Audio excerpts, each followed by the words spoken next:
ఈ coconut rice తింటే ఎవరైనా ఆహా అనాల్సిందే. మరి ఎలాంటి కోకోనట్ రైస్ రెసిపీ చూసేద్దామా?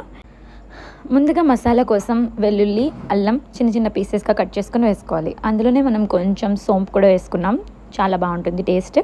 సో ఇందులో కొంచెం ఆనియన్స్ వేసుకొని అన్నీ మిక్స్ చేసి బాగా గ్రైండ్ చేసుకోవాలి. నెక్స్ట్ మనం హోల్ గరం మసాలా స్పైసెస్ తీసుకున్నాం.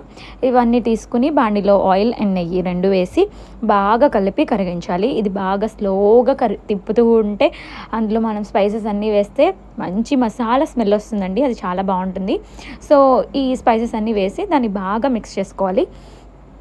అండ్ అది బాగా కరిగిన తర్వాత మనం ముందుగా ఆడుకుని పెట్టుకున్న పేస్ట్ని వేసేసుకోవాలి. అది కూడా బాగా కలుపుకొని కొంచెం ఆయిల్ అండ్ గీ బాగా పట్టేలాగా దాన్ని బాగా వేయించుకోవాలి. నెక్స్ట్ అది బాగా వేగాక గ్రీన్ చిల్లీ, పొటాటో, క్యారెట్, అలాగే మనకి ఎలాంటి వెజ్జెస్ కావాలో అవన్నీ మనం వేసుకోవచ్చు. మన టేస్ట్కి తగ్గట్టుగా మనం వేసుకోవచ్చు. ఇందులో నేను కొంచెం బఠానీ కూడా యాడ్ చేసుకున్నా. అవన్నీ అయిపోయిన తర్వాత మనం కోకోనట్ని చిన్నగా కట్ చేసుకుని పీసెస్ లాగా మెత్తగా పేస్ట్లా ఇలా గ్రైండ్ చేసుకోవాలి. దాన్ని తర్వాత స్ట్రెయిన్ చేసి ఇలాగా పాలను తీసుకోవాలి. ఈ కోకోనట్ వాటర్ని మనం గ్లాస్లో పోసుకుని ఆ గ్లాసెస్ని మనం రేషియోస్ మీకు ఎలా తగ్గట్టు 3 గ్లాసెస్ ఆఫ్ బాస్మతి రైస్ తీసుకున్నాం. సో 4 గ్లాసెస్ ఆఫ్ కొబ్బరి పాలు తీసుకుంటున్నాము. అలాగే 1 గ్లాస్ వాటర్ని వేసామన్నమాట. సో మీకు కూడా ఎలా రేషియో కావాలో అలా చేసుకోవచ్చు. మనం ఎక్కువ కొబ్బరి పాలు యూస్ చేస్తే టేస్ట్ చాలా కమ్మగా బాగుంటుంది.